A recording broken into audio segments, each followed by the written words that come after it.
গল্পটির নাম ভূতের বাড়ি, এপিসোড নাম্বার 2।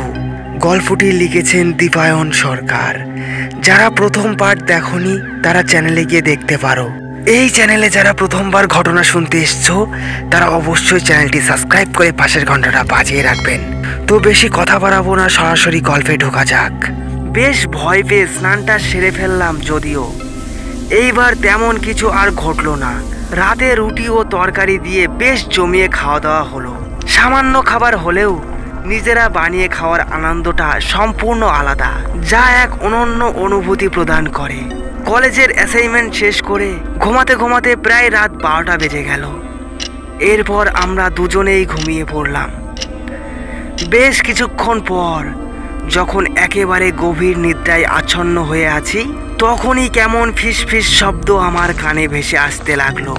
বাথরুমে শুনতে পাওয়া সেই শব্দগুলোর মতোই মনে হলো। তবে বাস্তবে শুনেছি নাকি স্বপ্নে, সেটা আলাদা করতে পারলাম না। বেশ কিছুক্ষণ শোনার পর আমার ঘুম ভেঙে গেল। তবে দেখলাম তুহিন আগেই ঘুম ভেঙে বসে আছে। ওর চোখগুলো বেশ বড় বড় হয়ে আছে।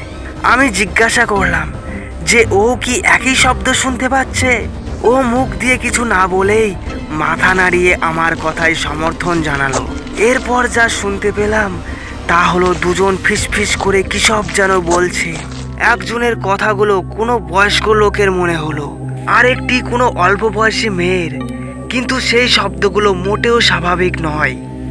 কেমন যেন নাকে কান্নার আওয়াজ, যা এতটাই ক্ষীণ ও ভয়ানক যে আমাদের রন্ধে রন্ধে সেই আওয়াজ পৌঁছে গিয়ে প্রচণ্ড গরমেও সারা শরীর এক শীতল অনুভূতি দিচ্ছে।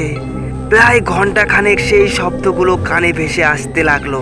তারপর আস্তে আস্তে হঠাৎ বিলীন হয়ে গেল। ঘড়ির দিকে তাকিয়ে দেখলাম রাত 3টে বাজে। সেই ভয়ানক রাত প্রায় ঘুমহীন কেটে গেল। ভোরের দিকে চোখে ঘুমের ঢুলু ঢুলু ভাব আসলেও ঘুম তেমন হলো না।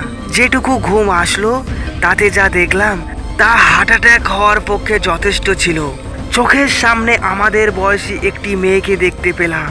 অপরূপ সুন্দর তার মুখটা, পটল চিরা চোখ, সুন্দর করে কাজল দেওয়া, বেশ লম্বা লম্বা চুল, আর গোলাপের পাপড়ির মতো ঠোঁটের এক কোণায় মুচকি হাসি লেগে রয়েছে।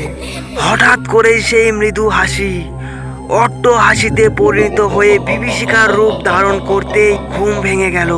দুজনারই চোখ জবা ফুলের মতো লাল হয়ে গেছে। নামমাত্র যেটুকু ঘুম হলো, তারপর ঘুম ভেঙে যা দেখতে পেলাম তা এই রাতের ভয়ঙ্কর অভিজ্ঞতাকেও ছাপিয়ে গেল। দেখলাম আমাদের বই খাতাপত্র সব এদিক থেকে ওদিক ছড়িয়ে ছিটিয়ে আছে, অথচ রাত পর্যন্ত সেগুলো সব ঠিকঠাক করে রাখা ছিল। সকালে কোনো রকম নিজেদের সামলে নিয়ে কলেজে গিয়ে বন্ধুদের এ ব্যাপারে সব জানালাম। ওখানকার স্থানীয় যারা ছিল তারা ওই বাড়ির নাম শুনেই আটকে উঠল। বলল যত তাড়াতাড়ি সম্ভব ওখান থেকে অন্য জায়গায় চলে যেতে। ওটা ভৌতিক বাড়ি নামেই পরিচিত। বহু বছর আগে ওই বাড়ির মালিকের একটি মেয়ে পড়ার চাপ নিতে না পেরে আত্মহত্যা করে। তারপর থেকেই ওখানে আর কেউ থাকে না। বাড়ির বৃদ্ধ মালিক নাকি থাকে, তাও তাকে বাড়ির বাইরে কেউ আসতে দেখে না।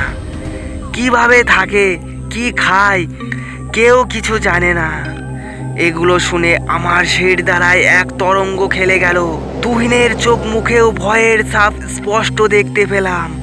আমরা কোনো রকম কলেজ শেষ করে তাড়াতাড়ি ছুটে গেলাম সেই বাড়িতে, সেখান থেকে পালানোর জন্য।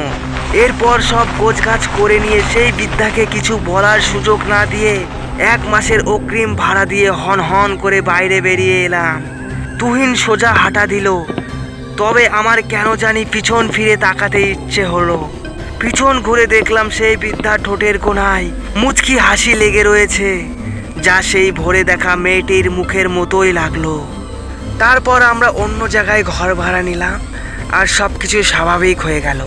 এই ছিল আজকের ভয়ানক ঘটনা। তো ঘটনাটি কেমন লাগলো অবশ্যই কমেন্টে জানাও।